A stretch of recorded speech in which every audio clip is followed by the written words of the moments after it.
Truck 17, command. Go ahead, Truck 17. Primary complete. Command Southeast, primary complete. What's up, folks, and welcome to another episode of Primary Complete. Before we kick off the show, do us a quick favor. Like and subscribe. At the end of the show, if you enjoyed it, leave a quick comment. These simple little things make our platform more visible to folks who are looking for the type of show that we produce. For all of you who are constantly interacting with us on social media, talking about the show in your firehouses and with your friends, we can't say thank you enough for helping us build this awesome community. If you haven't yet, check out the social media. Search Primary Complete Podcast on Insta, Facebook, TikTok. Give it a quick like. We also got a website. Feel free to check that out. www.primarycompletepodcast.com. Thank you all once again. Enjoy the next episode and continue to help us make conversation great again. Weird. Yeah. Did Desert Storm have that? I know I wasn't an adult, but I remember riding my bike when it started, and the dude in the store, he knew me and Garrett, and he came out and was like, "Remember this moment? We just started war," or something like that.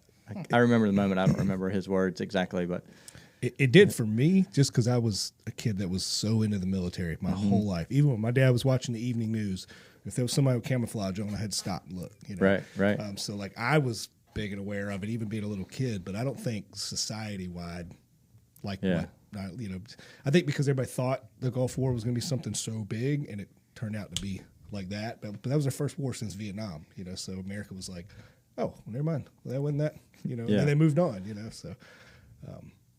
Yeah, I do remember, speaking of the 90s and military, watching the news, whatever, when Al-Qaeda and the bombings of the embassy. Oh, yeah. And then Clinton launched some missiles over. Yeah. I remember that being on the news, and I would have been maybe early high school age time frame. So I probably wouldn't have been born. And I was like, I specifically remember sitting there going, oh, man, wait, I'll be, because everybody was like, they're starting a war. That's what they thought. And I was like, hold on, I'll be there in a few more years. Hold on.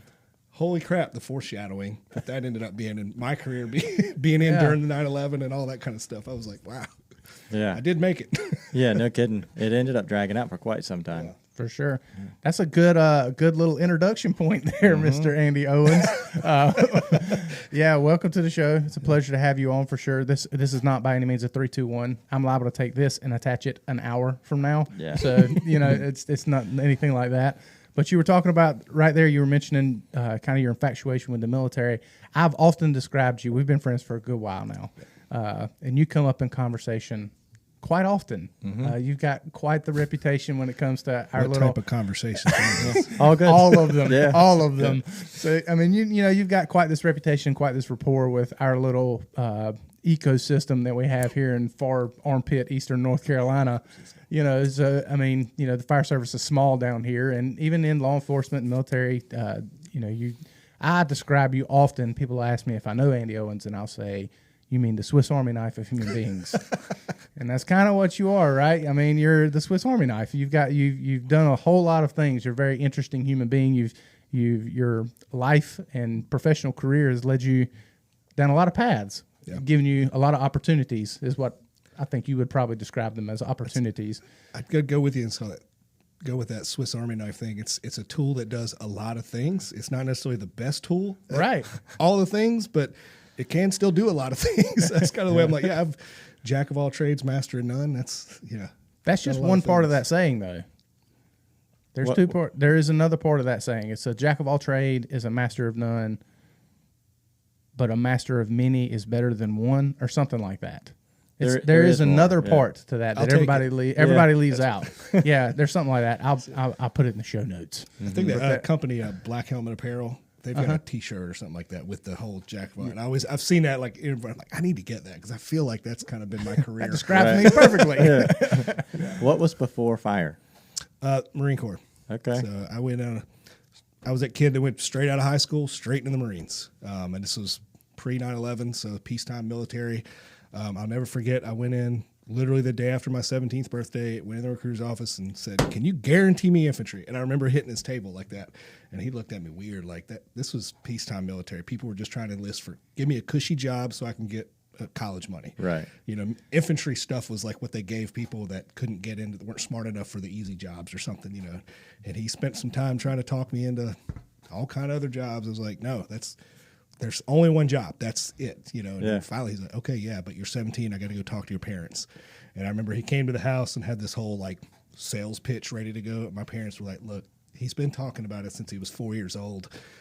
It doesn't matter. We're not stopping him. There's nothing we can do about it. Just go ahead and let him sign. So I signed, and that's what they call the delayed entry program. So like I had to go and graduate high school first. But it was like, my whole senior year I was enlisted, but I didn't go till right after I graduated. Went to boot camp, and there we go. About a year later, going through training and all that. Then 9/11 happened, and then the whole military changed. Yeah. So What was boot camp like pre 9/11? We'll hit that timeline again. Pre 9/11, what was boot camp like? Was it old school Marine? I've got some buddies, you know, and friends who are. What's your stories like? How was your boot camp experience? It's funny actually. I hear some stories, some headlines now. I don't know how true they are about some different woke things, I guess, going on. Right. And actually, one of our captains at work, his son's just now getting ready to enlist in the Marines and go to boot camp. I can't wait to talk to him when he comes back, because I want to know how true this stuff is. Because I got told going in, there's a lot of rules. They're not allowed to do this anymore, not allowed to do that anymore. And I was like, oh, okay, I got in there, and all that stuff still happens. They just don't do it out on the parade deck in front of everybody. Right. So I was even told they weren't allowed to cuss. Well, they broke that rule in the first 10 minutes. But, I was like, wait, I thought this was supposed to be the kinder, gentler. This is the 90s, you know. And, we don't cuss on this podcast either. Yeah. Insert cuss word. I wouldn't say I didn't get the 1960s Full Metal Jacket treatment, but it certainly wasn't coddled either. So your uniforms, y'all didn't have like the signs that you hold up or anything Absolutely. like that. I've heard people say that too much and say that's what they got, right? And I'm like, well, not where I went. They didn't. Yeah. Ethan's got funny stories about because he went into the Marine Reserves. I believe that's right. I don't want to mess this up. Sorry, Ethan, if I messed that up. He's got some funny stories. As far as boot camp's concerned, I don't think they differentiate. Right. Like there's not a one or the other. No, Marine active Corps. duty, reserves, they all go and do the same thing. Matter of fact, I remember they used to ask, like, who's active duty, who's going reserves, you know, and all the active duties, and we'd all proud, I'm going to be a real Marine. You're just a part-time. Right. Ha, ha, ha. Well, then we go to boot camp, and then I went to infantry school. And at the end of infantry school, we had this little bitty graduation ceremony. My parents came, and it was hand washed, and it was like, cool. Well, then it's all over, and all the reservists were throwing their sea bags in the back of taxi cabs to go to the airport to go home. I threw my sea bag on the back of a 5-ton while they were yelling at me, hurry up, you got to go to Lejeune, get ready to go. And I was just like, oh, wait a minute. I think I went about this the wrong way. Yeah. They get to go These home. guys we've been making fun of are about to have it way better than Yeah. So, years later, I got out of the Marines, and then years later went back in the reserve life and got to see things from that angle. And I remember thinking that, like, man, this reservist stuff's kind of a good deal here. Yeah. But it's good to get that active duty portion under your belt and experience that, because it is a different world. So to experience both was really neat. So you were active duty when 9/11 happened? Yeah. Okay. What was that like, man? Yeah. It was that whole. So being in when it happened, of course, that day, you know, It was just this, holy crap, what's going on? You know, we actually got stood up. So during the time that it happened, our infantry battalion was what they call we were the anti-terrorism battalion for the time. So we were set on this, it was our turn to be on that 96-hour alert status or whatever. So we just happened to be on this alert status. It had nothing to do with 9/11. That was it. So that day, we grabbed our weapons, and there was an area where we had to form up and wait on the buses, a big parking lot area. And we ended up sitting down there all night long waiting to get on the buses, because they were told we were going up there to provide security. We sat out there throughout the night, and eventually somebody came down and said, no, stand down, go back to your rooms, we're not going. But we sat there all day watching it on TV, and then that evening is when they told us, go get ready to load the buses to get on the plane. And it was like, whoa, this is real. I'm a 19-year-old kid. I was like, oh my gosh, you know. And but then, like I said, we didn't go. They stood us down, but you know, we thought we were in the moment, and all of a sudden, life got real quick. Yeah, I'm sure. And then a few short months after that, we left. Early in January 2002 is when I went on my first deployment, and it was the very beginning of the global war on terrorism and all. But it was a unique time of the whole war, because it was that whole we're at war, but we don't really kind of know what we're doing yet, so it was a very unique time during that. What year did the actual invasion take place? So you talking about Afghanistan or Iraq? Where did we start? So Afghanistan started first. That was within a few weeks, a month or so. There was some of the special operations stuff. Yeah, I know they were over there doing that, but like your conventional units, your conventional forces. There was a time period that there was a. So within that time period, my first deployment was on what's called a MU, Marine Expeditionary Unit. Yeah. Okay. And that's the Marines has a say in. Their Marines are America's 911 force. But what they're talking about is the MU. There's one in the Pacific Theater and one in the Atlantic Theater at all times. And we were the Atlantic Theater that went over there. And the guys that were out there during that were the guys that went in and invaded, took over, like with Kandahar and all that stuff. The Rangers took their airport, all that stuff. Well, we ended up going over a few months later and relieved those guys. So within a month or two, there was Marines on the ground, and then I was the group that went in and relieved them. Our MU went and relieved them. But yeah, it just kind of bounced all over the place. Nah, dude, don't stop. Yeah. So what was it like when you got there? Yeah, you got me. I'm hooked. Yeah, it wasn't. I don't even really have a whole lot of crazy stories. It was just that, like, all right, we're at war, but we don't really know what we're doing yet. We'd sit on the ship for a while. Hey, we got a mission. No, wait. No, we don't. Go stand down. No, wait, back and forth. It was just a lot of, we're there, but we're not really doing anything. So all the bases that are now existing, were they pretty much assembled during that time? That was before most of that even existed.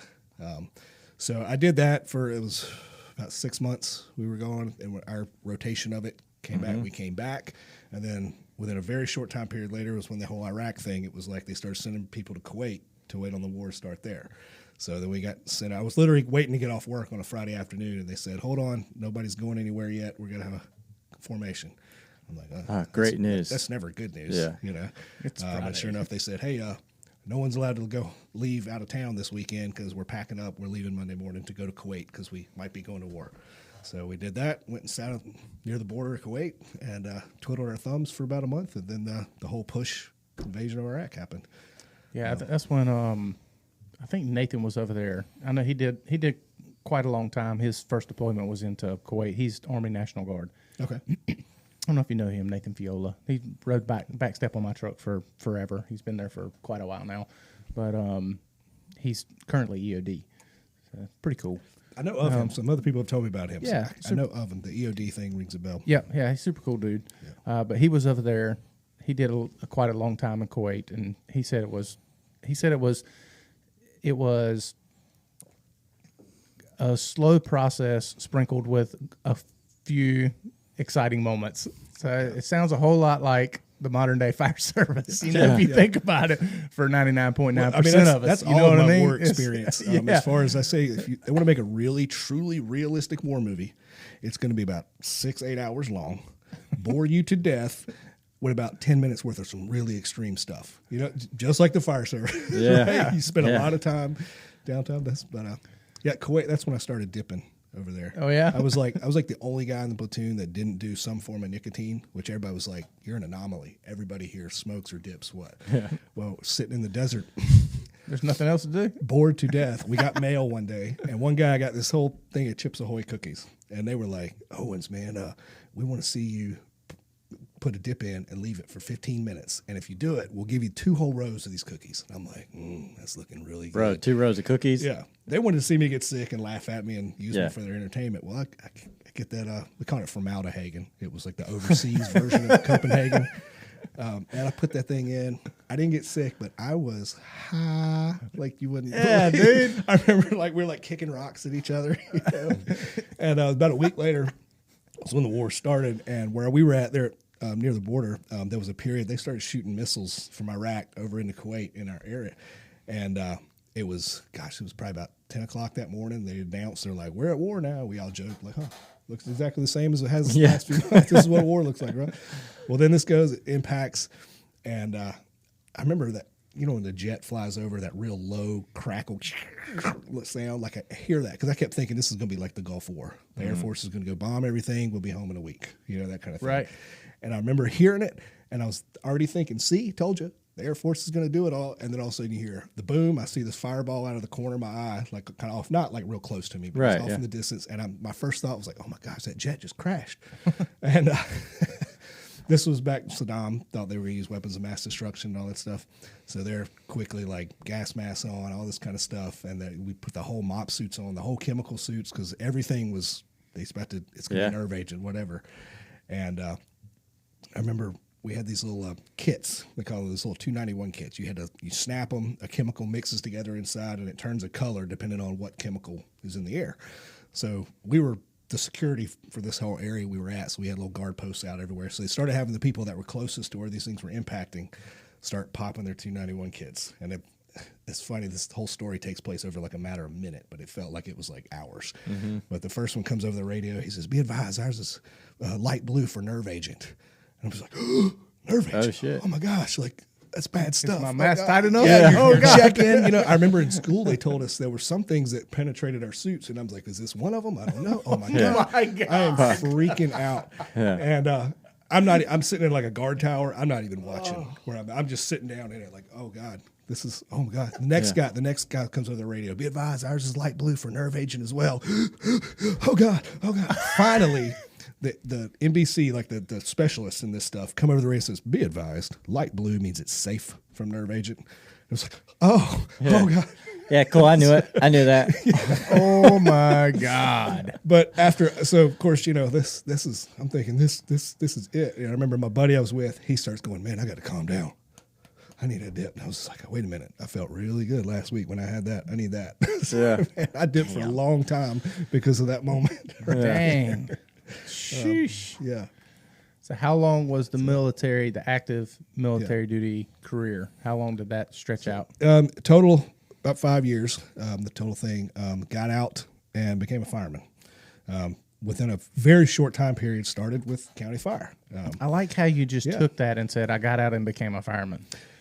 Well, there had to be something in between there. There had to be what made you leave the military and slide right into the fire service? What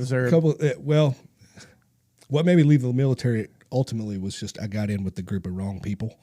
That was just this, like, it was cool to be like, this sucks. I'm getting out first chance I get, you know? And in reality, I actually loved what I had, but I just got sucked in with this crowd that it was cool to be like that. I ended up regretting that years later. It took me a while to kind of get past that, and I think I'll always have some kind of regret over that. But I got out, and for my whole life, I knew I was going to the Marines. That was my plan. I'm going to the Marines. There's no other thing. And all of a sudden I was out, and it was like, oh, wait a minute. I never really thought about what's happening next. So the fire service was something, my senior year of high school, my uncle was volunteer firefighter, the local volunteer fire department out in Rowan County. And a buddy of mine from school was doing the junior firefighter thing. It was one day after work. He's like, yeah, I'm going to this fire meeting. You want to come? I was like, oh, sure. My uncle's over there. I'll go check it out. And just did the little junior fireman thing just my senior year of high school. It was like, oh, that was fun. And I got out and was just like, man, that'd be a cool thing, but this ain't out in the sticks. Wilmington was a big city to me. You know? Yeah, so sure. like, I get it. Yeah. I don't see a volunteer fire station down the road. I don't know how you do that, much less I need a paying gig. How does that work? So I started out working with a framing company, just some guys that just needed a guy to tote wood around. I was like, sure, I'll do that. But during that time period of just a few months of being out, there was a friend of mine that actually worked at Port City, Java. Just so happened to be a Port City, Java that Chief Hall would go into and get coffee every morning. And this buddy of mine used to do some volunteering stuff down in Florida way back, and I guess he struck up a conversation with the chief during that. And later that evening, Chief Hall this is when the volunteer stuff, way different than what County Fire looks now. Absolutely. With all the individual volunteer stations and all absolutely.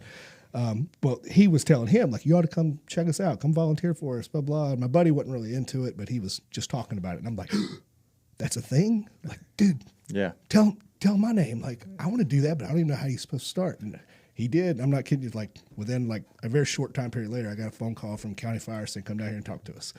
So I went down there, talked to him, and started volunteering with them. At that time, they just had Station 12 was Station 51. That's right. Yep. I went out there, volunteered, and within a very short time period, a couple of months later, they had a hiring process for part-time guys. So I jumped in there, applied, got it, and worked for County Fire for full-time part-timer for about 2 years before I got on with Wilmington. That was that term that HR didn't really appreciate, the full-time, part-time. Oh yeah, you're right. I had so while you were going through this process, I'm assuming that was probably what year time It period? had been 05. 05. So yep. So while you're going through this, I'm getting hired in Clinton. I'm fresh out of high school, 2004. Okay. Jumped right into Clinton in 2005. But there was several guys that worked for County Fire that also worked for Clinton at that period in time. Josh Combs was one of them. He's a good friend of mine. He was a part-time, full-time guy back when they would stick you at Station 62 by yourself. Yeah, 14 now. Yeah. 62 back then. They stick you by yourself. Adam Cumbo. Yep. First time I ever met him was in the back of a fire truck. I take that back. The first time I ever met him was at church. But then we got to meet him again in the back of a fire truck. So that was cool. So yeah, I don't have a direct recall, but I came in just shortly after that, and I remember all the stories from how that used to be in the part-time, full-time thing. You're right. That was my first job offer with County Fire in 2007. Was they wanted me to work part-time, and I'd heard these horror stories from these guys, and I turned it down. I was like, no, thank you. And then a week later, they called me back and wanted me to come full-time, so I came full-time. But I remember those horror stories of the part-time, full-time, and you're right. I don't think HR appreciates that As a new at all. guy coming into this line of work, I mean, it was great. It was pretty much, here's all the hours you want. That's right. You kind of pick and choose because they would ask you what days can you, because it was technically part-time. So Yeah. they were like, what days can you work? And I was like, well, this is my All of only them. job, so all of them. Yeah. Yeah. I actually even got in trouble one time with working too many hours. I remember they had to come back and do some little like, hey, we're going to pay you a little bit here and put a little bit on that next check because we're going to get in trouble if we put all those hours on.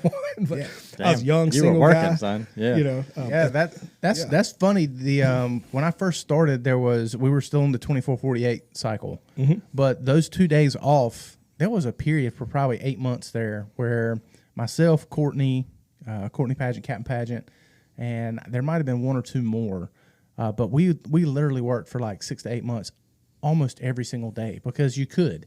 There was no cap on how many hours you could work straight. Yep. Rescue 16 was a part-time gig. You remember it was staffed by part-time people. So, I would get off from 62 when I was hired, or 14, and then, make the mile trip down, hop on Rescue 16 with Captain Pageant, and then we'd ride that all day, and we'd do that both days we were off. And there was overtime out the wazoo that you could do anyway because we still were working in this full-time, part-time kind of ecosystem where we, depended on part-timers to fill positions where the full-timers couldn't because we didn't have the staffing enough people full-time. That's funny. Yeah, but that's wasn't a unique time around here. It was, dude. You could straight up get it financially. Especially, I was a young guy, single, no kids, that whole thing. Yeah. And I was into it. I was just like, this is amazing. I was eating it up. I would give me all the hours you can get. The downside, especially knowing what I know now, looking back at it, I had no clue. I was working a lot. I had no idea what I was doing. Matter of fact, it's funny you mentioned Touché. Station 62 back in the day. It used to be manned by 2 part-timers, 8 to 5. I remember getting there. I got there early one morning, so it was before I was technically supposed to be there. And some calls, alarm, I think it was something, starts coming in out on Figure 8. I didn't know how to drive the truck. And I'm by myself there, and it's coming in, the printer's going off, and I'm like, what do I do? I don't really know what I'm supposed to do. My partner's not here yet because I got here way early. There's no one else in the building, and I'm just running around the building. I don't know what to do. I just know there's a call, and it's that way. That's all I really know. I'm like, even if I went, what am I going to do? I don't know what you're supposed to do. At that time, I had almost no training. It was like an on-the-job training thing. And eventually I start hearing the siren from 61, who was further down. Was getting ready to pass the station, and I'm like, well, they don't know I'm here yet because I'm here way early. I went right outside, shut the bay door in, and got down. Watched them drive by. I was so scared. I was like, oh God.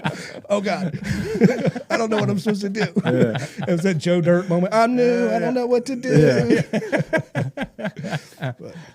But yeah, the way they get, I didn't have that rookie academy experience. It was literally, they would be like, all right, you need ladders class. So-and-so is a ladders instructor. We'll assign you with him today, and you'll do ladders class at the station until you get a call. I mean, there's pros and cons to that because there were times where we'd be in class studying something and we'd get a call and go do it. And it was like, oh, that makes sense, whatever. But at the same time, I'm going to calls and I don't know what I'm doing. I had no idea. I was learning on the fly. I think a very unique way to start a career in the fire service. But like I said, it has pros and cons, but it's all good now. For sure. There's a benefit to getting thrown in, like just Yeah. pushed right in. Your learning curve is faster. It's got to be, especially when you're motivated. Yeah, that's all about it. Yeah. For sure. I want to circle back real quick. As you can see, I'm taking notes as we go. Think key things that you say that I'm not going to let you breeze over. Yeah. You said that when you left the Marine Corps that you had kind of slipped into the wrong group of friends, and you were kind of fell under that influence of. I mean, maybe personally you didn't actually want to get out, but you were just hearing all the clutter, and you put a lot of emphasis on that. And then you said something that what is actually what I wrote down is that you had a sense of, now looking back, you have a sense of regret when it comes to leaving. Try to replay that in your mind, the best way you can about what that influence, how were you so easily influenced? Just so young that you didn't know no better. And then what do you now regret about that? I think there's some keys in here that are very applicable to time frames now. Yeah, so part of it was, so back I said 9/11 happened. I had been in about a year at this point and was in my unit, the new guy, whatever. 9/11 happened, and then everything that happened in the world in those couple of years, I pretty much spent about the next 3 years overseas. If you look, all the little places you saw in the news during that time period, we were just constantly bouncing from one to the other and all that kind of stuff. So I was in a period of burnout. I was just like, God. Okay. I remember we got sent to Japan at one point, and it was just like, oh my gosh, I just want to go be in the States for a little while. Like, I remember I'm young. I just want to go to the beach and hang out, surf, and chase girls, Yeah, the 20-year-old shit. Yeah, exactly, exactly. I was in a understand. very mature, grown-up world, but I was a very immature 20-year-old, that kind of. But so being in that, like, being rode hard and put away wet feeling, and then I got in with this group of guys that were the same way, and they were just like, screw this, we're getting out. And I was like, yeah. And also there's always that, like, you always want to fit in. Everybody has some level of that. I've grown. That's one area I think I've grown in my adulthood. It's not we always have that to some extent, but I've learned how to be like, even if it's not the cool thing, I'm going to do me. I don't care what the room says. But yeah, so heavily influenced by that. And when it came time to get out, I was like, peace, I'm out of here. Got in the fire service so quickly after that it kept scratching that itch because I'm in with this team environment. We're doing exciting things, and it's new to me. It's exciting, so it scratched that itch for a while. And then all of a sudden, I quickly started kind of getting a little bored in the fire service. And that's when I started realizing that the tactical stuff, the whole camouflage and guns and all that, it was always my first passion in life. It still is. It's something that I'm very much into. And all of a sudden, that was just all gone. I mean, I didn't even like have a gun and go to a range and go shooting on the weekends with a buddy kind of thing. Like I had not, and that's when I started struggling for like mentally, just like, man, like I miss it. And it's aggravating me that I can't put a rifle in my hand. There's that kind of thing. Like it just, and that ultimately that's how I ended up in the reserves for a little while. The reserves thing, I didn't go back in the Marines. What I wanted to do in the Marines wasn't available in a reserve status the way I wanted to do it. So I just started looking at other branches, and lo and behold, ended up in the Coast Guard. So everybody's like, "Oh my God, how do you go to the Marines to the Coast Guard?" Puddle pirate. Yeah. I said the same thing. I was like, Coast Guard. Well, I actually found out there's a law enforcement role that they do. Absolutely. Researched a little bit and was like, okay, well, the whole and all of this, like, I want to scratch that itch, but I don't want to give up this firefighter stuff that I'm doing. How can I have my cake and eat it too? That's kind of the theme of a lot of what I do is try to do that. They always say you can't have your cake and eat it too. Well, damn if I ain't going to try. Yeah. I'm going to try to find a way until I can. But I found out there was a law enforcement role in there, researched how that worked. And like I said, it just worked out. Got in and started doing that. I was stationed down in Charleston. So 1 weekend a month, 2 weeks a year kind of thing. I was going down to Charleston and we were on a vessel boarding and security team. So dealing with more like the shipping industry, boarding ships out at sea and doing that kind of stuff. And it was cool because it was real world. It wasn't like the reservist, you go in on the weekend and you're training. You're actually going in and doing a real task. And that was really cool. I really enjoyed it. I got to learn and do some things I would have never been exposed to. learn a lot of just how law enforcement world works and rules and all this kind of stuff, and just an interesting world that I wouldn't have got to see. But after a few years of that, it was like, okay, I am back in this whole reservist system, but I really miss that whole camouflage crawling around in the woods thing. And did a little digging and ended up knowing the right people kind of thing. And I was able to lateral over from the Coast Guard into the National Guard. And I literally got exactly what I was looking for. Camouflage crawling out in the woods, because they kind of backdoored me into this sniper platoon, this sniper unit, and I got to go play sniper for a few years. And ultimately, when it came time to, after a few years of that, when it came time to re-enlist with that, I was kind of weighing, okay, what am I going to do? And that's when I realized all these years in reserves was me trying to put to bed the fact that I left the Marines too soon. Mm-hmm. And I'll always regret that. However, looking back, that time period right when I got out of the Marines is when I met my wife, my career that I have now, and it's all the good things in my life now happened because of that time period when I got out. However, I still regret getting out. You know what I mean? So it's like, I don't want to trade away those things. I wouldn't trade them for anything in the world, but there's always that piece of me that says you left too soon, and it was for the wrong reasons. So when I left the final time from the reserves, I had to do some real soul searching. I said, okay, you're thinking about leaving now. Is it for the right reasons or not? And at this time, it was. It was finally able to put that chapter to bed. I still miss it. I'll always miss it.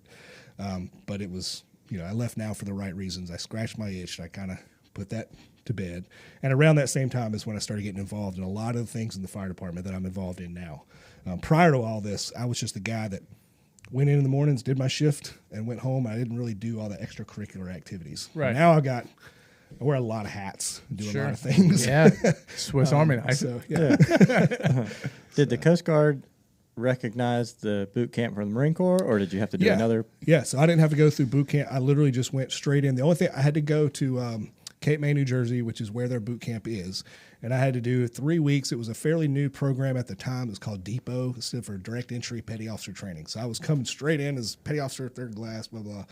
And it was just 3 weeks of you dress like you were in boot camp, and you had the company commanders is what they call it, like their drill instructors, but they weren't really yelling at you. We looked like we were in boot camp, but we weren't getting treated like that. Yeah. And it was funny because all the other people around, especially because this was a fairly new program with them, all the other, what do they call them, classes, platoons, the actual boot camp people would always look at us funny, like, who are those guys? They look like us, but they're being nice to them. Bro, I bet your ego was through the roof. Oh, yeah. But, it was funny, though. I always want to point out to people, because I went in with the mindset, like, I was a Marine. This is Coast Guard. What are these guys? I'm ready to make fun of them all along the way. And then I got an insight of what their boot camp. Again, I wasn't experiencing it, but I was watching around me what was happening to all these other people. And I actually got to say, my hat is off to Coast Guard and boot camp. Like, was this pre or post Guardian, the movie, The Guardian? It's post. Okay. Matter of fact, I got to swim in that same pool. I did some pool training in that same pool, so I'm basically a rescue swimmer, just like Ashton Kutcher. So.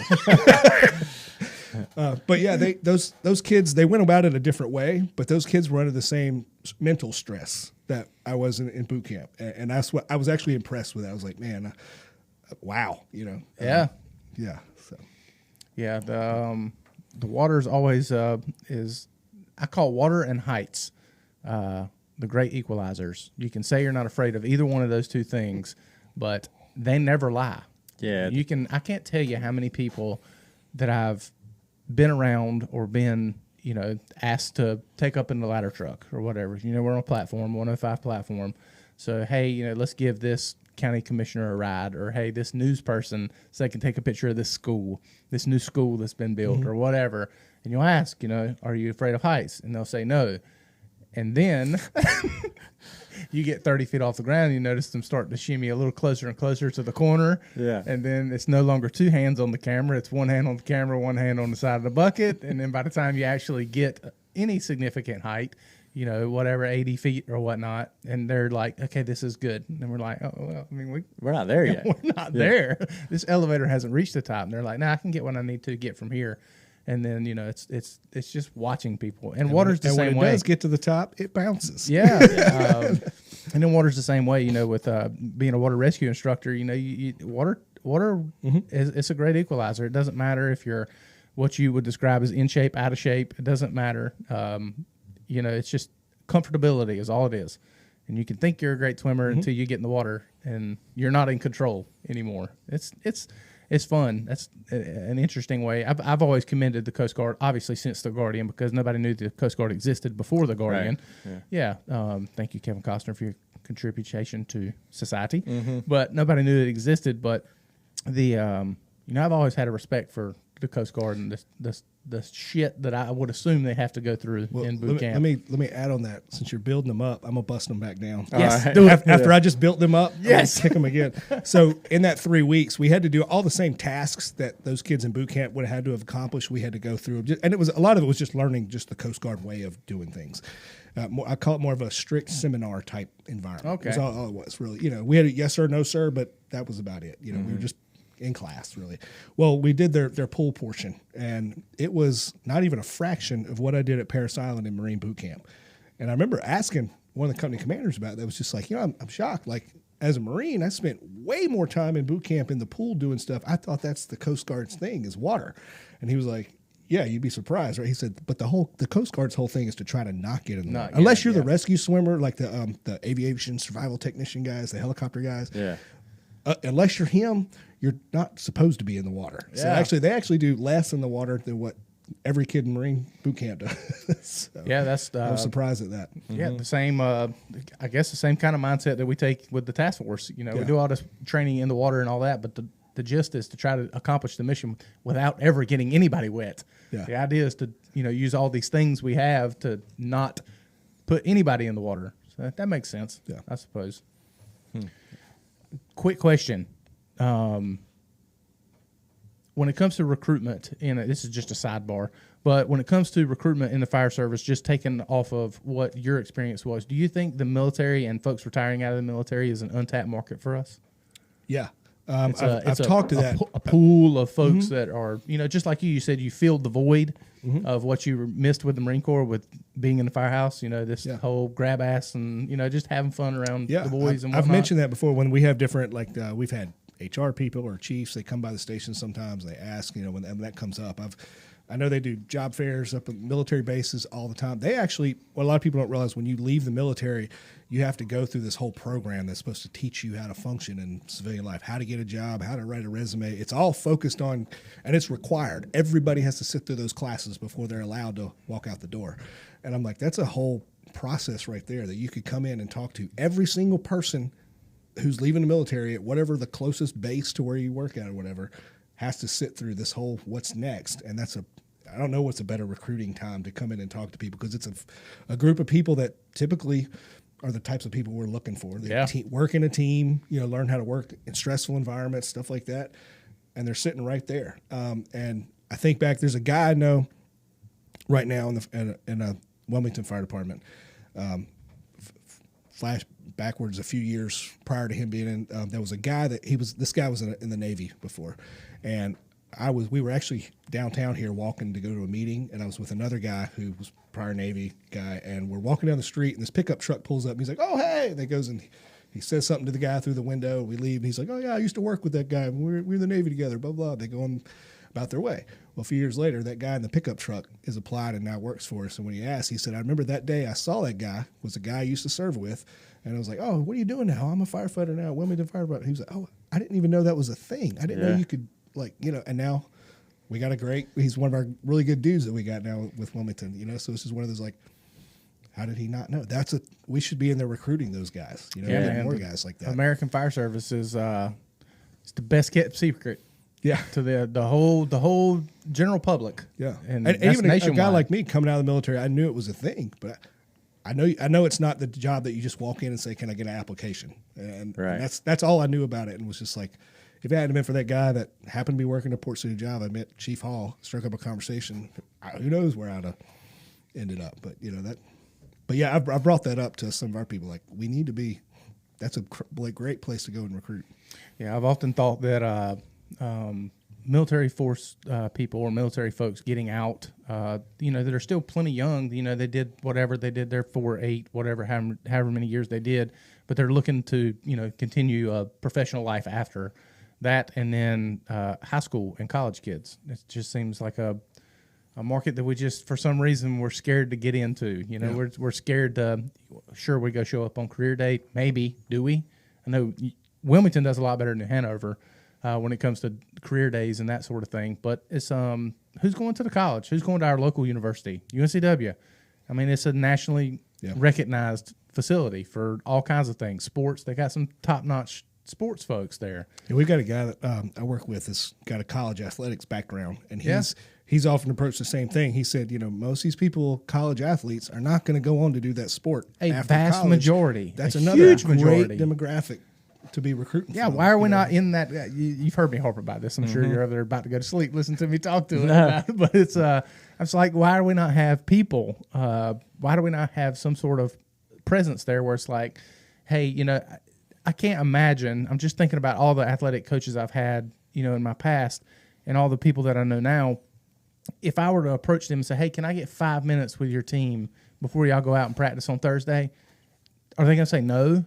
Yeah. Odds are they're probably going to be like, yeah, sure, whatever. So you go in there, hey, if this dream that you have of going pro in soccer, swimming, whatever it may be, whatever team you're approaching, if this doesn't come to fruition, it just doesn't work out for whatever reason, this is a career that you can put every single one of those skills that you've learned through this and put them to helping serve and save other people's lives.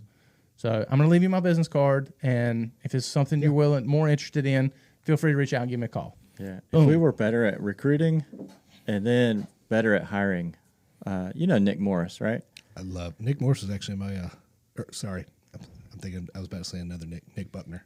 I know Nick Morris as well. Sorry, Okay. So they mixed up in my head real quick. Nick applied with County Fire the same time I did. I met him in the application process, and he didn't get hired. And I remember, I got the information, and so I made it to the next step and did the psych eval and stuff, but I didn't run into him again.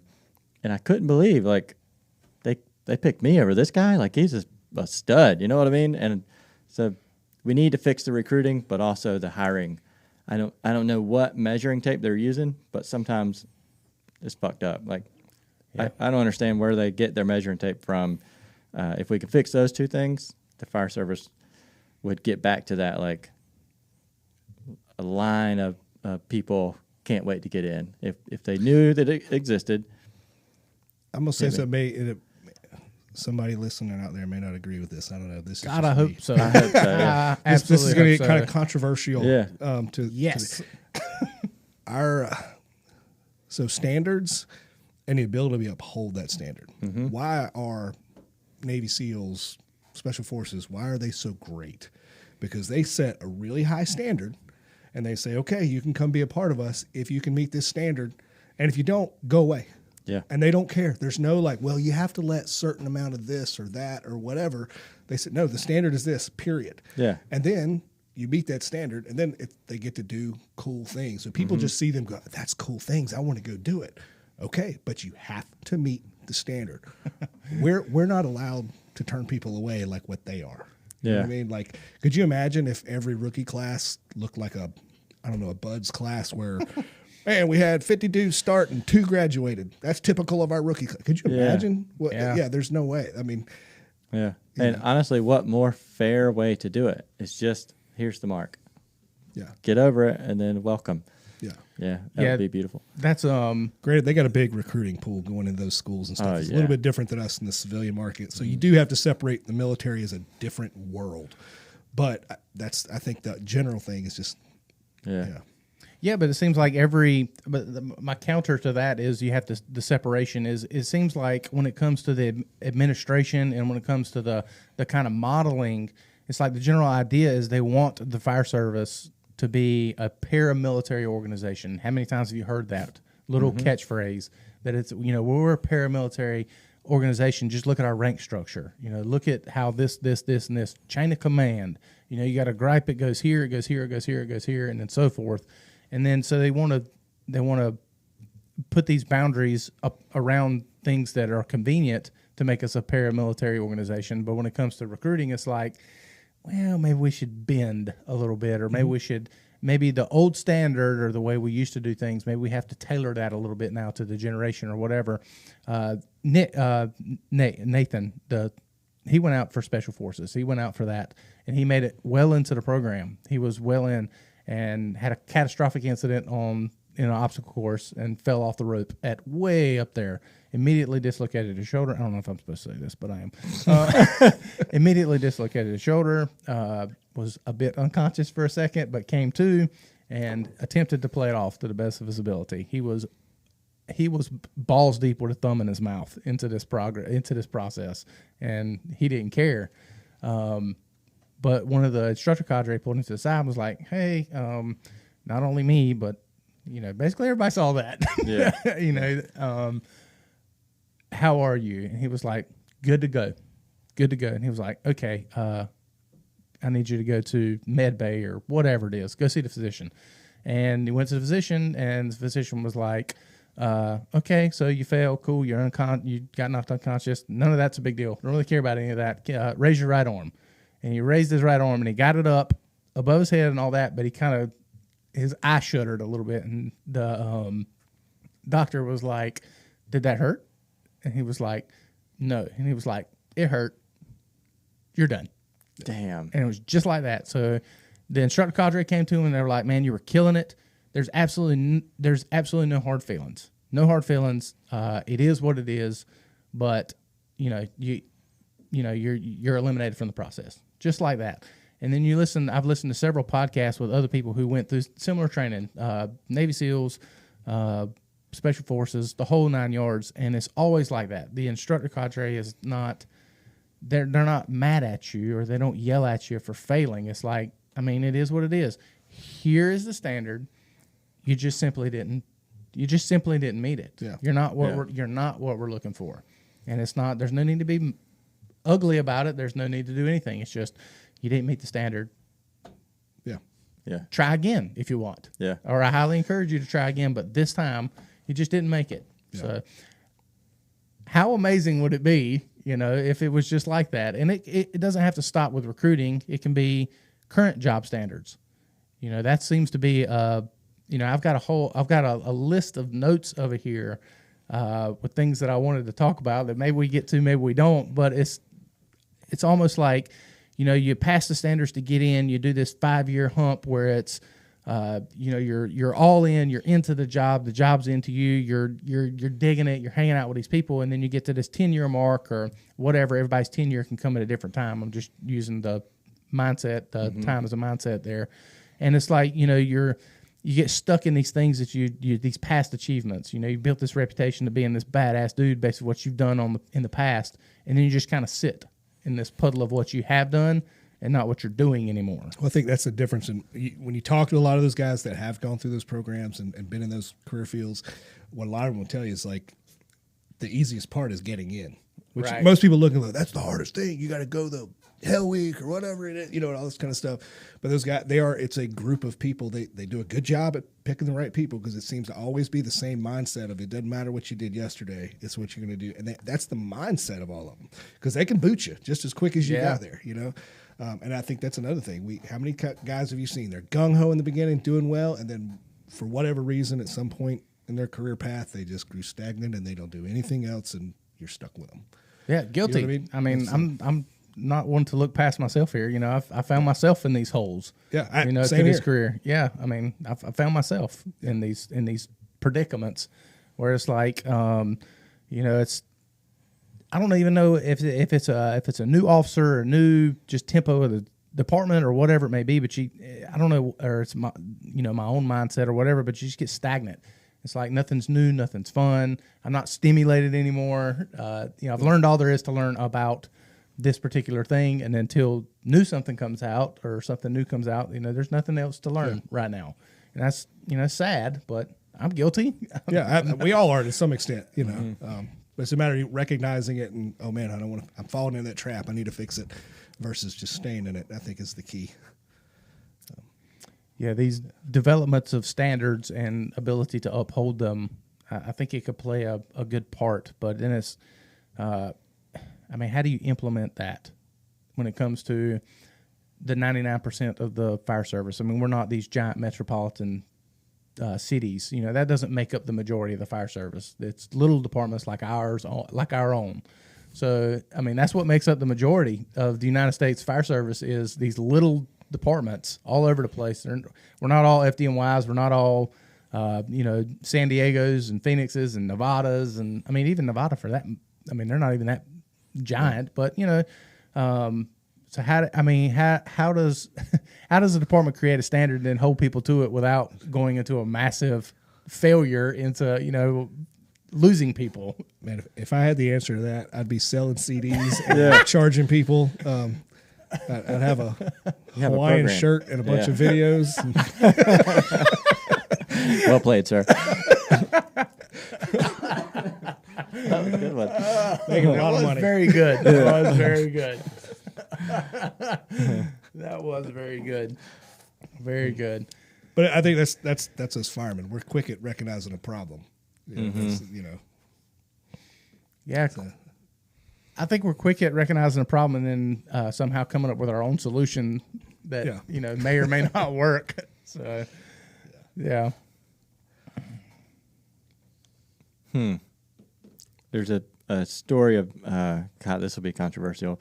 When Trump was in office, and he wanted to get troops out of, I guess it was Afghanistan, and the people in the proper rank and file that he asked said this is a 3-year, like it's going to take a while. And he dipped around and he went and talked to the guys like lower rank and was like, what really needs to happen? And they were like, cuz if you do this, this, and this, we'll be out of here in a month.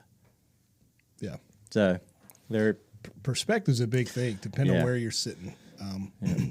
The motivation of the person giving the advice comes into question.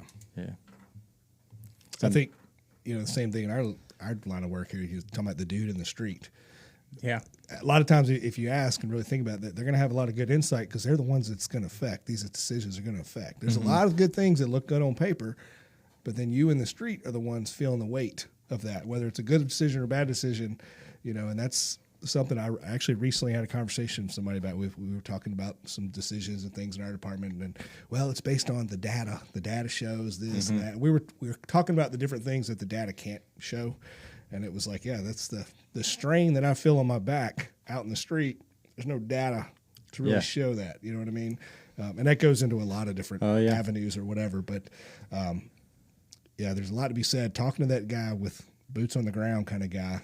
He knows what's really going on out there, as opposed to somebody that's not necessarily in that position is looking at what's going on out there on paper. Now, granted, that guy's got his place as well. I'm not a chief or anything like that, but I do know you do need to peek behind the curtain and try to get a view from their standpoint as well. Absolutely. Because they're seeing stuff that you don't see in the streets, and it is important stuff. But where's that middle ground? There needs to be that connection. So he needs to know how his decisions are affecting the guy on the ground, and the guy on the ground needs to take a minute to try to understand it from his standpoint as well. It's easier said than done in a lot of places, a lot of times, but I think that's something that's important to look at. I don't know that you said it's easier said than done. I don't know that it's necessarily, I don't know that that's even true.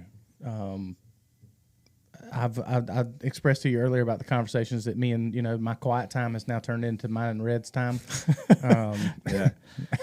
So my evening routine is I try to get in the bunk room relatively early. I mean, we're around each other all day at 17. The kitchen table is the table's worn out, bro. There's elbow marks in that jerker. We're around it. If we're not on a call or training, that's where we bees. So, I try to step away and have my me time somewhere between 8 and 8:30.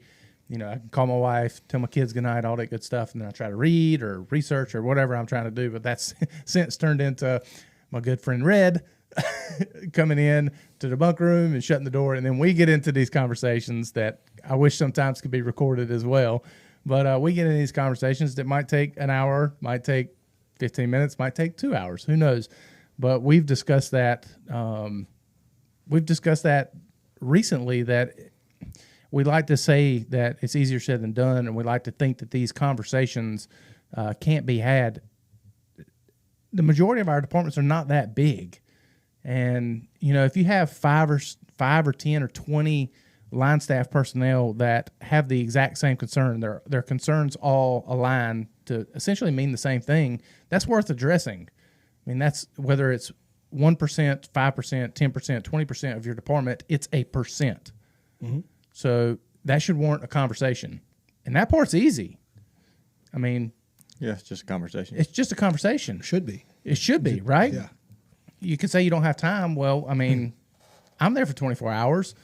I mean, we love WebEx. Yeah. Get us all together. Put us on a WebEx. I mean, if that's what it takes, when I want to talk to somebody about something, I go out of my way to make sure that I talk to them about it. We've had these conversations. You're here right now. We wanted to come chat with you today. So, I mean, we're all three sacrificing to be here right now to do this for the betterment of whatever it may come to be. But it's still, it can be done. It's not that difficult. It just seems like the easier said than done is almost like an excuse. I'm not downplaying that. I'm exactly the other way around.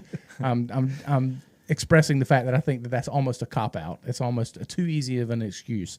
And we hear it all the time. You know, well, it's easier said than done. Well, I mean, really, is it?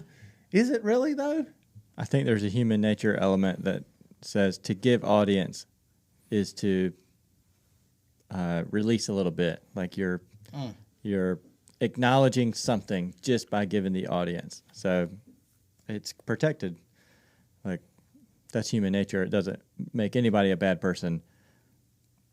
Knowing that, like if everybody knew that, then they could, lowest common denominator, pull that off to the side. But I think that's what we're up against is if you ask for a conversation about a certain subject, just that person saying, yeah, we could talk about it, means that they're open to how the conversation goes. And that might not be true. Huh. Yeah. That's an interesting perspective. Yeah, you got to. Yeah. If you brought me an idea and I knew there was a 0% chance of taking it, then I'm probably not even going to give you the audience for it. Sure. If I knew there was a 0% chance and I still gave you the audience, it's me saying it's not 0.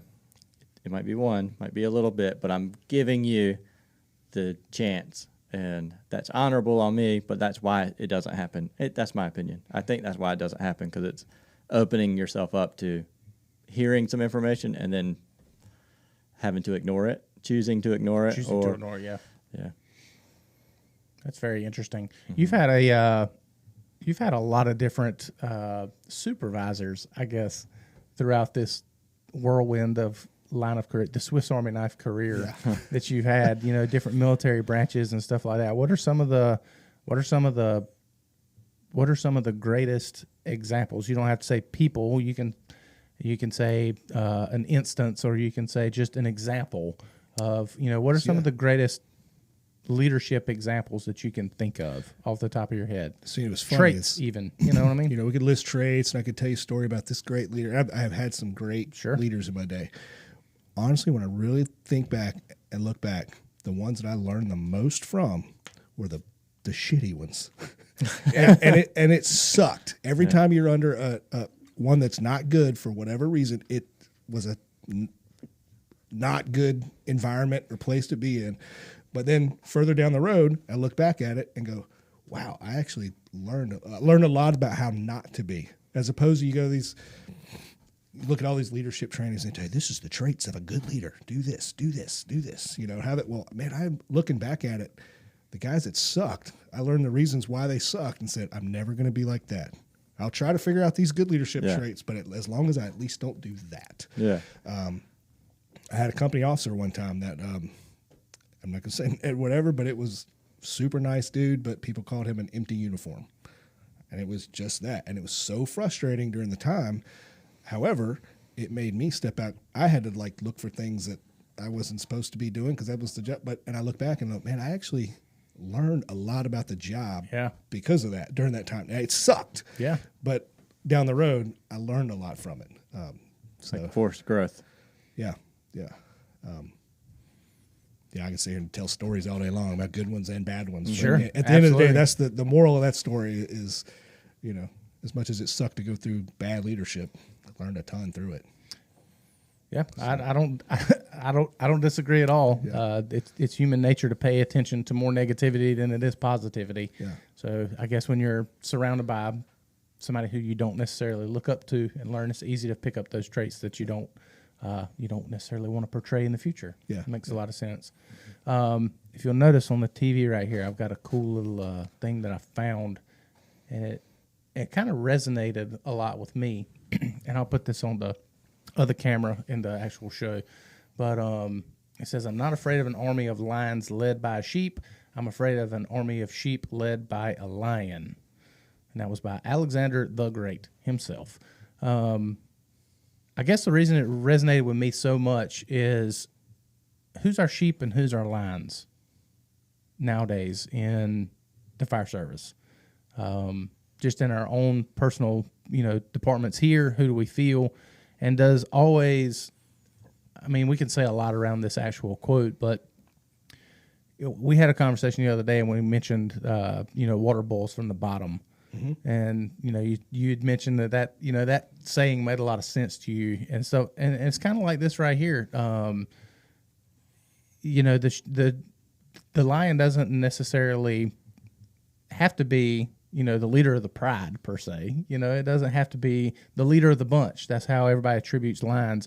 I think generally, for the most part, is somewhat of a leadership role. And when you take into the fire service a leadership role, often the perception of a leadership role is a person of authority. So that could mean company officer level, battalion chief level, and so on, all the way up into the chief level. And there's plenty of people out there preaching seminars and this and that about leadership from the bottom. This is not a new theory. But here, I know just in my personal opinion, we're lacking nowadays in the fire service that bottom side leadership, where leadership, the drivers, even company officer level, I feel honestly like a leadership role of a company officer is almost a dying breed. Where it's like everything is being taken from them. The responsibilities are being taken from them when it comes to actually leading the people that they're in charge of or that are in their charge. I don't like saying that, but the people that are in their charge, the betterment of those people, it's like that responsibility is taken away from them and it's being influenced by the training divisions. So the training divisions are now in charge of all development when it comes to everything. And then the company officer is kind of pulled out of that and tasked with other mundane tasks to be whatever that may be. Do you have any insight or any thought about that? Of course you do. I can see your eyeballs. Quite a lot, because I don't know if you've got a camera inside our station now, but this has been quite the topic of discussion lately. Dude, it's not. It's a topic in your station. It's a topic in our stations. It's a topic in probably, I would say it's a topic that comes up in every single fire station in the United States. Yeah. It's its own pandemic right now. So we are in a position right now where hurting on a certain position in our department, and there's a growing group of people that are choosing to not elect to go and promote to these positions or whatever. So they're analyzing what is the issue here. Yeah. And I'm a very easy target for this discussion because I'm been with Wilmington 15 years now, and I'm just a tailboard guy. Yeah. Okay. So my name gets brought into this conversation a lot. I feel you there. I got a lot to say on that one. It's one of those things I kick it around quite a lot because I'm a guy that's choosing not to promote for various reasons. One is you're a driver. Yeah. I can't stand being an engineer. I can't stand it. And I know that there's people listening to this and be like, man, that guy's an idiot. That's the best position in the fire department. I've heard people say that all. Cool, then you go do it. That's right. I'll fill in if you need me to, and I can do it appropriately. But, man, I'm not raising my hand at it. I just can't stand it, right?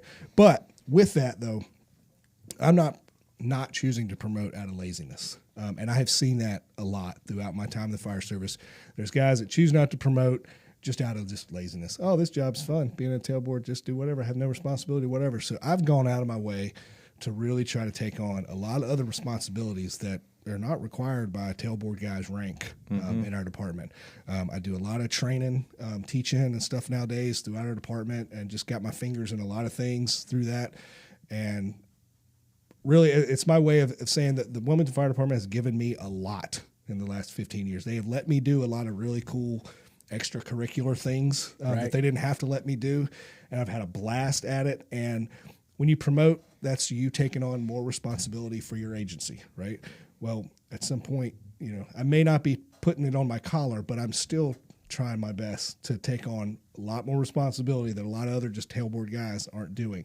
I'm not saying they should or they have to or whatever, but that's me of going, okay, I want to make sure I'm not in this list of this is a guy who's just not promoting because he's lazy. I'm doing a lot of other things, and I'm really trying for, like we said, making the water boil from the bottom up.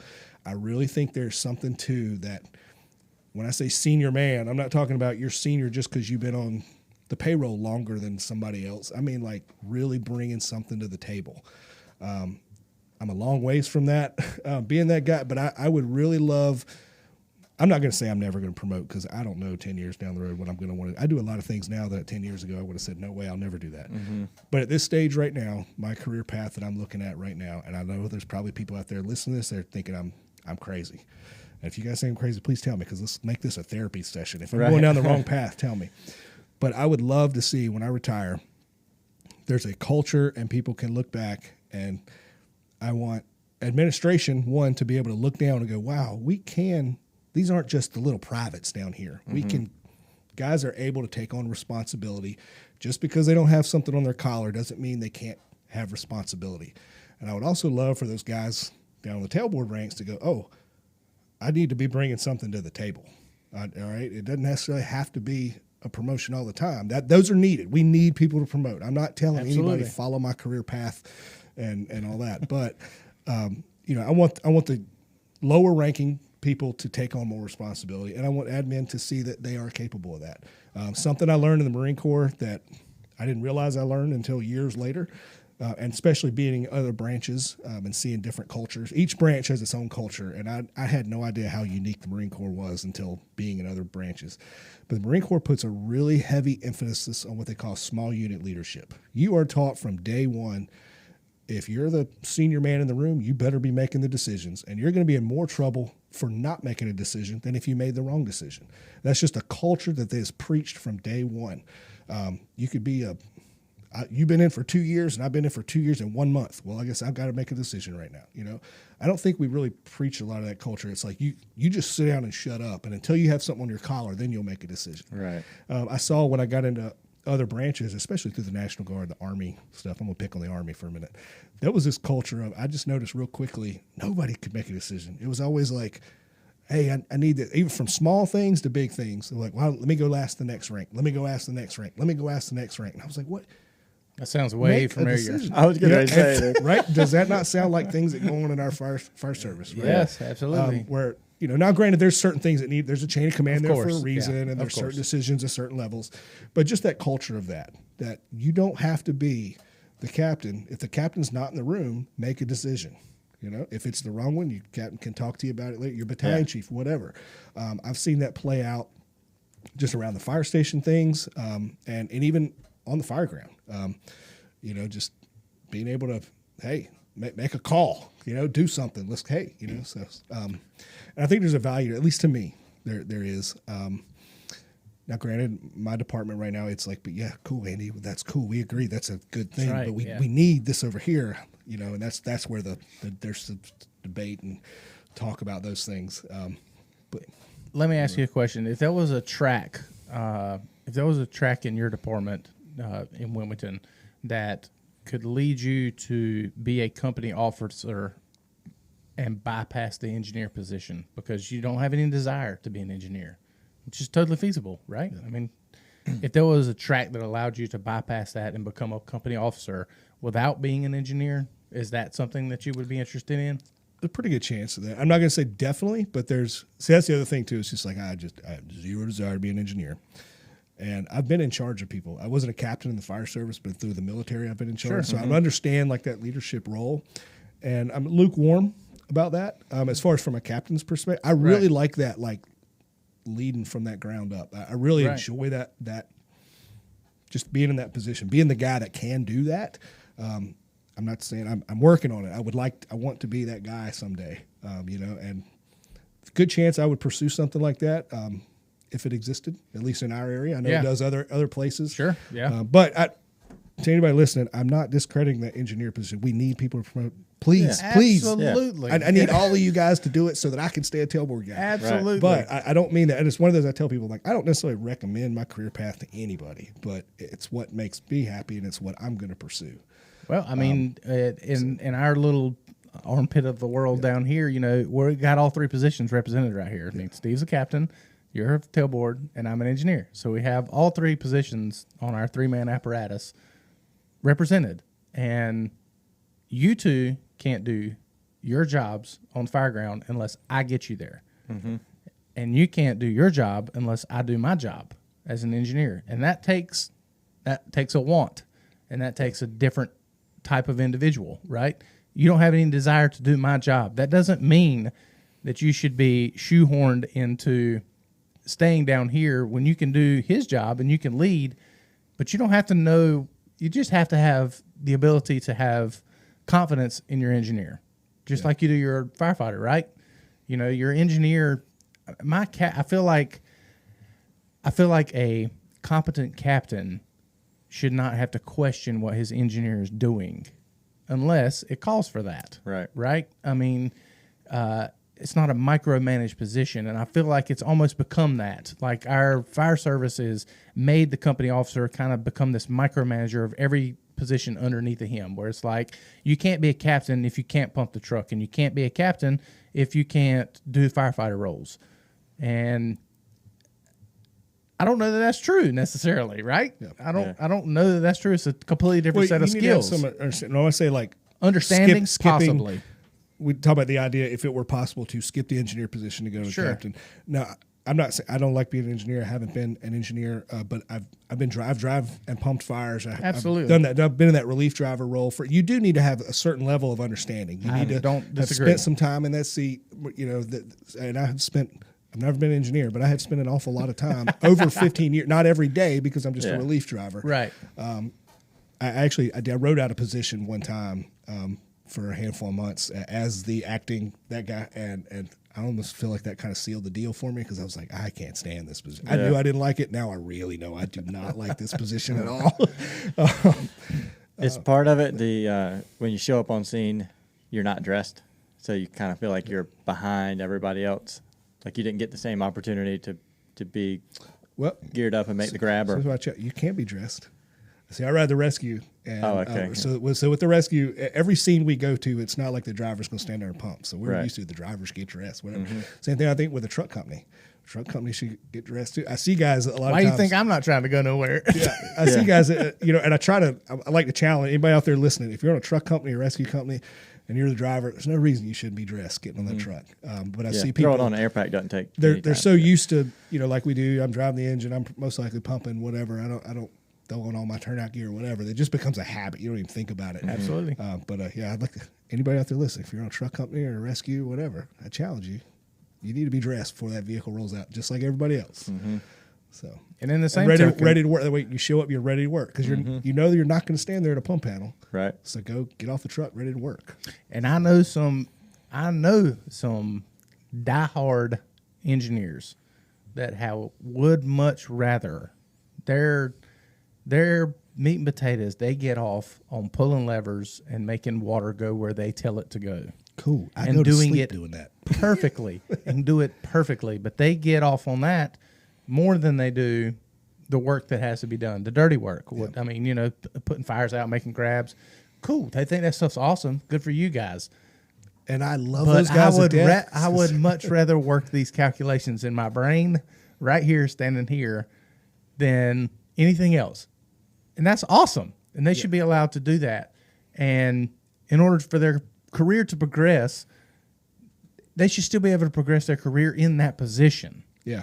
You should still be allowed to play a viable role within the department, within your company's success, with you staying there. It's that water boils from the bottom. And you can do that. I think a lot of folks develop a reputation based on things that they have done. They were just kick-ass engineer. I know people like this.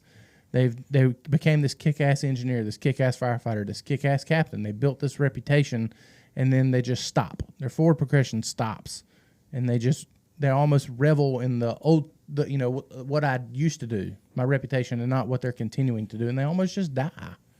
Or, you know what I mean? Or the other, they promote to the next one, and all of a sudden they're not that as good at that next position. I think that's a how many legitimate times have fear. you seen man, that guy was a great fireman. He sucks as an engineer. Oh, man, that guy was a great captain. He's not a good battalion chief. Or how many times have you seen that story play? Yeah. I'm not saying this everybody, but we've all seen those stories, you know. Again, I'm not knocking the traditional, you need to move up the ladder. That most people need to do that. I'm an anomaly. Even when my department that's having issues filling that demographic, I'm even like, I don't know that I can help you fix it because my reasons are going to be very unique to me, not necessarily what the masses are saying. I just have a very, again, unique to me, what makes me happy career path that's very against the grain. What is it that what you said your beliefs are different from the demographic? What's the demographic saying? Well, As far as the reason, the easy answer, we're in the same boat here, by the way. Yeah, there's some pay stuff in our department. You know, it's one of those like, is the pay really worth it? You're taking on more responsibility, blah blah blah. I think from what I'm hearing, a lot of people. I'm not the guy going out polling. This is just me sitting around the kitchen table with people. Yeah. You got your ears on. What the word is, supposedly, a lot of people are saying they're not ready to be in charge. It's not the driving part; it's the filling in for the captain when he's off. Which I'm like the opposite. I could jump in that seat, and I'm not going to say, "Oh man, I could be a great captain." I'm just saying I would feel comfortable. I could do that role. It's just I just really loathe the driving part, which is opposite. Most people say they don't mind driving; they don't want to do the in charge part. Mm-hmm. So they're looking at either is it a training issue? One, it's a training issue. Plus, we're a young department, so you got guys that could potentially be in that in charge seat at a very young stage. Yeah. So that's an issue there, and I think that's where I'm an easy target. They're going, Andy, you're a 15-year guy. Our problem is people being in charge. We need people that have experience to be in charge. I'm kind of like, well, I could do that for you, but I'm not going to do that part. Yeah. So my tailboard went through the same academy. Like we went through the academy together, and he doesn't want to promote. He feels exactly the same way you do, and I've asked him about that. Like, would you do the officer spot? Like, would you just skip the driver's seat and come right over? He would be great. I think so too. Yeah. He's intelligent. He's like you. Like he's got all the tools. He can do all parts of the job, and I do think that he can drive. He's done all the training and stuff. He's never had like a full-time, part-time assignment. Relief driver assignment. Yeah, but he can do it. But I think he feels the tailboard spot has been disrespected. So by staying in it and showing that it is a career path, makes him feel like he's impacting that like generic view of it's just the beginner spot or just whatever. You said that in the beginning, like just a tailboard. Yeah. Like it's not just a tailboard. Like it is a position. It's the most fun position. Yeah. I mean, Should be. Yeah. I think it is. Yeah. Yeah. I've also seen we talk about leaders in the past. I've seen a lot of great leaders that weren't the leader, if that makes sense. They weren't the sergeant in charge, but they were the ones pushing the bus. Yeah, functional leader. Stuff like that. And those were the people, that's the stuff that always really impressed me. The guy that can be the leader without the rank on his collar. Mm-hmm. And that's something I'm pursuing that I hope that I can achieve that one day. Be that guy that can really drive the bus. It's easy to drive the bus when you got rank on your collar. You may not necessarily, this isn't like a good leadership trait, but at the end of the day, you can make people do what you tell them to do to an extent. Right. With rank. Right. I'm in a position I can't make anybody do anything. I'm trying to persuade you this is the way. But you can ask them. So right. Like the reason when I texted you the other day, I said I'm working on some stuff. There's some stuff in this area around the whole like active shooter process, stuff like that. And due to some things that I've been exposed to in training and stuff like that, I'm really trying to bring. Here's the way these situations should be handled. Should it happen in our area one day? I hope not. But we need to be prepared. Well, yeah. I just said I'm just a fireman. Who am I to influence the entire county and all the agencies involved in that? You know what I mean? I'm really pushing this issue and trying. I've been able to speak to some different groups and doing some training. But who am I at the end of the day? Now, if I could pull this off, this is going to be like a 10-year process to probably do this. Hopefully shorten that, whatever. But I'm not a chief, and I just pulled off change, and at least just in our whole county, if not maybe even bigger than that. You know what I mean? And this isn't some program that I dreamed up. I learned it from somewhere else and trying to bring it to this area. Right. But that's kind of like, in my mind, I just think that's cool to be able to drive change from the bottom up as opposed to the top down. How dare you see a system that works better somewhere else and you think that it's going to work here, because that ain't the way we do shit here. How dare you? I think the fire department messed up because my fire department messed up because I put in for an instructor certification for this stuff. And just thinking, because it was something that I already was familiar with, and I was just thinking, man, if I had a piece of paper that said instructor behind it, maybe when I bring people's attention to this, maybe people think, okay, maybe he does know something or whatever, you know. Well, I put in for a training request for it. This has been 2 years ago now, and it was in Pittsburgh. So it's a long ways away from here where we live, and it was an expensive class to get into. And it was one of those, they'll never go for this because it's expensive. And I put in for it, whatever, sent in the request, didn't think nothing of it, and it's called Rescue Task Force, which has nothing to do with technical rescue at all. But so our training chief came to me. I actually was teaching a class for the recruits that morning. I was at the training center, and he came in and was like, "Hey, what is this Rescue Task Force? Does this have to do with the USAR team or whatever?" And I was like, "No, it's got nothing to do with all that." Quickly explained it to him, and he was like, "Oh, okay," and he just left the room. What I didn't know was he was getting ready to go to a chief's meeting, like the upper staff management meeting or whatever, and that got brought up in that meeting. And he came back to me later that day and said, "Okay, well, it's been approved by the chief, but he said because it is so expensive, the only reason we're going to send you to this is you have to come back and train the whole department on this." Like he was telling me, like, you have to. If you agree to do this, we'll send. And I was like, holy crap, I didn't even ask you for that yet, but you just gave me everything I've asked for. So I did last year. I trained all Wilmington Fire Department on it. And now I'm trying to branch out in the other way because ultimately it's one of those things, without getting all into the class and all that kind of stuff, it's ultimately one of those things. It doesn't matter how awesome our fire department, if all of our departments and including law enforcement and the hospital are not on board with this program, it's all going to fail. It doesn't matter. It doesn't we work. all have to be on the same program. And it's a class and a whole system of how law and fire and EMS come together to respond to these incidents. And it's just something, it's a subject matter that I've got a unique passion for, because it blends that whole, there's a tactical side to it, and then also like the rescue side and just the fire and EMS, whatever. And it's blended the things that I'm passionate about. And it's just, I put a really big focus on that. Really the SWAT medic thing that I do has really developed a lot of that in me. It's one of those other hats that I wear, collateral duty, so to speak. So Nice. I like it. Yeah, you sound like the right guy for that assignment for sure. Yeah, there's a big thing to be said about somebody who's willing to champion something to make an organization function better, and then letting that horse run. Okay, I mean, you look big picture here. What I mean, I've what can spoken possibly what do we got to lose? Right. Yeah.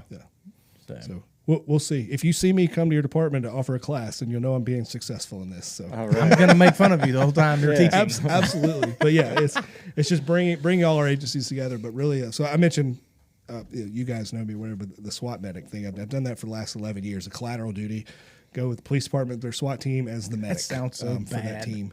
Collateral duty. Sounds awful. And it's been I would love it to be my full-time gig because I just have a blast in that role. Because literally it blends. I told you that tactical side of stuff that I'm really interested into and my background and into all that with the whole saving lives, the whole rescue work that we do in our job. And I love that. I've really developed a passion for that. And it's funny because nobody becomes a fireman to be an EMT.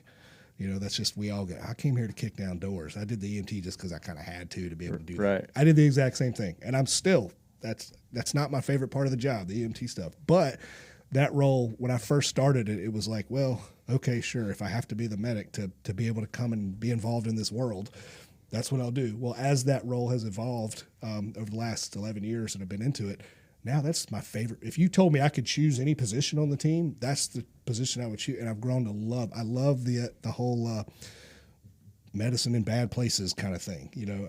I really have grown to love that. And now I'm teaching the EMS stuff to our recruit class, and it's funny because I'm the guy that barely passed EMT school, like by the skin of his teeth. And now all of a sudden, years down the road, I'm like, man, I feel like that. It's kind of my niche in this world. Yeah. Is doing that stuff. And again, it's weird because I'm like, please don't call me the medical guy because I'm not that. But I found a niche in that world, and I'm trying to, do well at it. And it's really cool too that role because it's gotten me into being the EMS instructor. It gets me in front of the recruits too, so I can have a chance to influence our recruit class, which I really love that role. Mm-hmm. Yeah, that's big for sure. That's big for sure. Well, brother, we have reached the point in the show where we ask you the magic wand question. Uh-oh. Have you heard this before? Let's You can say yes and just lie, and then I'll say it. yes. No, so if you had a magic wand and you could make Andy Owens's perfect fire service, and this question can be as broad or as narrow as you want. There's no ins and outs. What would that look like? You can pick one thing. We can have an entire conversation, another 2-hour conversation around this if you want. It's fine. But if you could have a magic wand and you could change one thing to make the biggest impact you can say nationwide fire service, American fire service, Wilmington Fire Department, whatever you want. It's as broad as you want. You got the magic wand. What are you going to do to make the biggest impact? 3, 2, 1, go. The camera's on you. A lot of pressure here. I only get one answer to change the world. Damn, he's going big. He said the world. I'm going nationwide. If I got this magic wand, we about to make all kinds of changes. I'll call it nationwide, but it's really stemming from my experience from just from where I live. I've not been a fireman in California or wherever else or whatever. Yeah. But back to our conversation before, we're talking about standards. Just set the standard, and it needs to be high because this is a job. I think we'd all agree there's high standards. When It's I an call important 911, job. somebody with high standards better be showing up and sticking to them, not making exceptions. It's gonna hurt some people's feelings, but we got to do that. Yeah, that's the biggest nutshell. That's a very loaded question and a very loaded answer. I We can love talk it. about That's both my of those favorite for part of the days. show. It's my Yeah. favorite part of the show. Yeah, for once we get to put people on the spot with a question. Yeah. That's probably my favorite pretty part. good. No, that's the standards and the I hate to use the word discipline, but help me with another word for discipline. What if you can't make the standard? The consequence, maybe? The consequence for deviating from the standard? I feel like that part is almost lost. It's like there's always an exception, if you will. Or there's almost like okay, next time we need to do it this way. Or, you deviated from the standard, but hey, look, hey, the fire went out, right? The fire went out. Yeah. I mean, So we're not talking about that like you screwed up one time.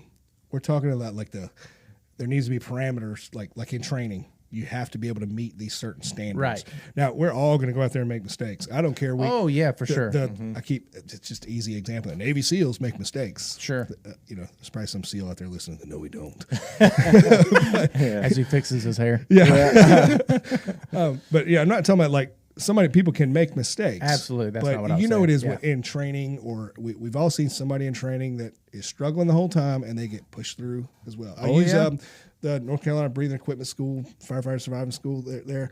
I love that school so much because it was the only school that I've been through the fire service that didn't just hand you a certificate. How many schools have you been to training stuff where there's always a certain group that just stands back on the wall, and at the end of the week they get the same certificate you did and you're in there participating and working hard. The gray man. Where at that school, they were looking for those guys that were hanging out, not doing anything, and they're going to be like, no, you're not going to that. You're going to get up here in the front. Get up here and do this stuff. Now, I'm not saying they ran people off. They gave everybody every tool to succeed. But at the end of the week, if you didn't succeed, they sent you home. You didn't get, and I was just like, man, I feel like I earned something. There was a standard, and they didn't deviate from the standard. You know what I mean? And that's something I feel like is lacking. You see it more in the military, but don't get me wrong, there's still some yahoos in the military as well. Mm-hmm. You're always going to have that. They call it that 10% that falls through the cracks. There's always going to be some element of that. But I just think we really lack these harder standards. so to speak. And I think as all kind of society and political and again and all that kind of stuff that plays into it. But it's just we try to make everybody happy, and that's where I think it waters things down. No doubt. Let me pose a question, and I'll pose it to both of you. You don't necessarily have direct correlation with this, but we do, and a lot of other fire services do. The community college led academies creating the hiring pool versus the department led academies. I mean, it's my belief, and I'm hoping for a discussion here in this.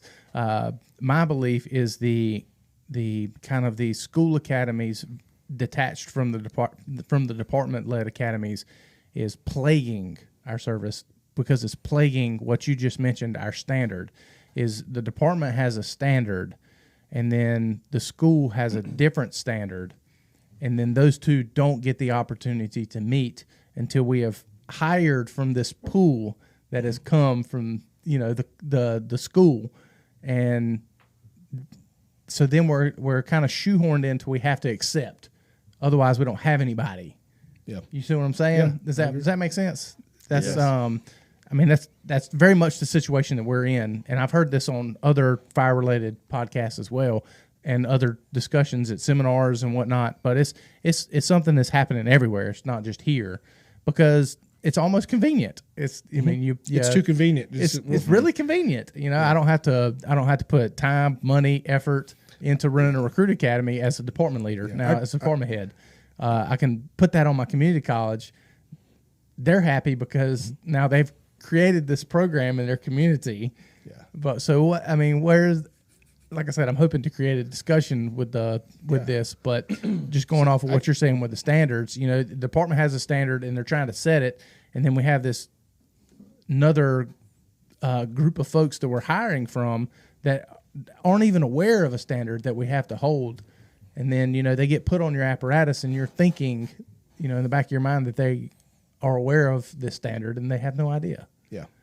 So we get pissed off. I've talked about that some. Like I said, in my role, I get to spend some time with the recruits in the recruit academy.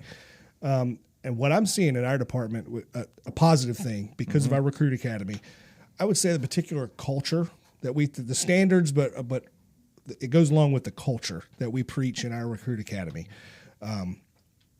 Maybe the last, 7-8 years-ish, something like that. That particular, just the way that they do this particular culture that our recruits get now has been preached. And I'm a firm believer, if you really want to change the culture of an organization, that's where it starts. Mm-hmm. It'll take you 20 years to do so, but that's where it'll start. That's where the change will happen, where it'll actually stick and stay. Mm-hmm. And I'm seeing now, like I said, for the last 7-8 years-ish or whatever, that culture has been being preached. And now you got these guys that 7-8 years, 5 years ago, whatever, now they've been in the department a little while.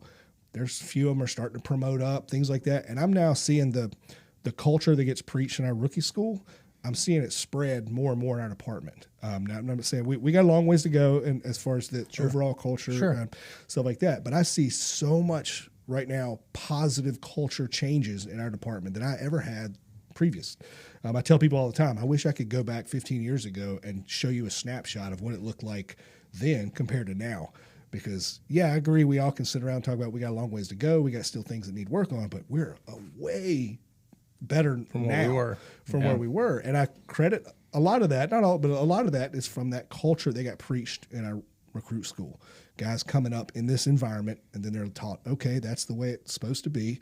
And how many times have you heard, like, I just fall back on what I was told in the beginning, right? Well, if you're told the right things in the beginning, or you preach this right culture in the beginning, then one day down the road when you fall back to what you were taught in the beginning, it should be the right thing, That's something good we got going on. Now we're in a boat, we're trying to, I'm one of the people not promoting this demographic. They're trying to not hire from the outside, and I hope they can't, and that's a whole other discussion, but that's, that can honestly affect that culture. I feel honestly, if you can't be proactive with your recruiting processes and stuff like that, I know your department well, and I've talked to people in that division and the people in the recruit school, but it's the same way. You're when you put out that you're hiring for a recruit class, your numbers are on the decline as well. Yeah. So if it's not something that we can capitalize on the efforts into that recruitment process, then you're going to be in the same position that Yeah, a absolutely. lot of other departments are in, where they're reliant on these other places. So, yeah, kudos big time to y'all. We've got our training chief now. He did the last class or the previous class. He when he first came in that position, there was a recruit class started, and he did a very detailed account of the money for that. And then afterwards, he was able to create a better budget and all the stuff around for recruit classes. But I heard him say one time what the numbers were, like what it cost per recruit to do a recruit. I'm sure. Stuff. It was an awful lot of money. Yeah. It was like, wow, man, those guys are worth that much. But it was an awful lot. It does. It takes a ton, But I think the hiring thing, the people applying those numbers down, I don't know. I don't have an answer for that one. I don't know what that's a. It's a whole nother podcast. I don't know. When you find a podcast that answers that, let me send it to me because no doubt. I don't know that one. Got some insight? You're over there stewing? The college program, like that outside academy, if you could hold the standard that you're talking about, and the seesaw, like the accountability side of it would be reputation. So if you're hiring from this particular academy because they have a reputation, then it could work. Sure. Like, I still prefer the Wilmington Fire method of running your own academy. If concessions are made and you have to do this because it's easier, because it's cheaper, then have a standard and make the reputation work. So everything's data driven, right? Yeah. So if we get 3 years worth of subpar hirees from this certain academy, stop. Like, find another one or go back to real academies. But it still goes back to standards. Whether it's your own department put on the academy or a community college, if somebody's not cutting the mustard, sorry, you got to go home. And that's where, that's going to hurt somebody's feelings. And we live in a world now, you're not allowed to hurt people's can't do feelings. that. And, Yeah, I saw a quote recently. Guy was saying, you don't hire for skills, you hire for, I think it was personality. Like, you're hiring the individual. You can teach the skills. Oh, yeah. So if you're running your own academy, then you can hire exactly the perfect employee. I don't know if perfect employee is the right, but Model. Yeah. yeah, you can have a much higher success rate in that interview process. You can see the ones that are there because they want to help the community and have the drive. Like your history before fire department, it was like a no-brainer. Like, you needed to be in this industry, or our industry wanted you, Yeah. There's a good way to do it. We're not there yet. For sure. Well, Andy, unless you got anything else to add, we're going to wrap it. It's been an absolutely beautiful conversation. all right. Yeah. Dude, thanks for coming. That's it. Thank you. Thanks for having me. And Been a pleasure having you on, my brother. that's it. Thanks for helping me boil from the bottom. That's right. I love that phrase. I'm And gonna we use thank it you all the for time. helping us make conversation great again. That's it. Yeah, All right. got it in there. Anyway, it's been a pleasure, fellas. All right. Thanks.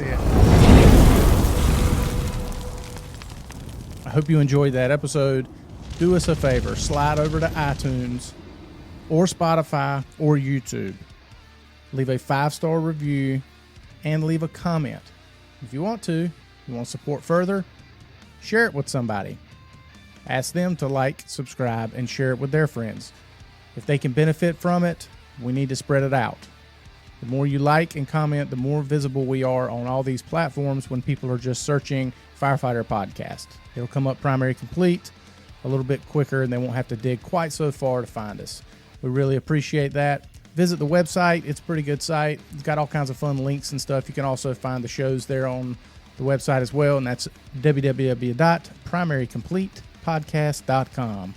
Thank you all so much for your support. Again, we love you. Thank you for helping us make conversation great again.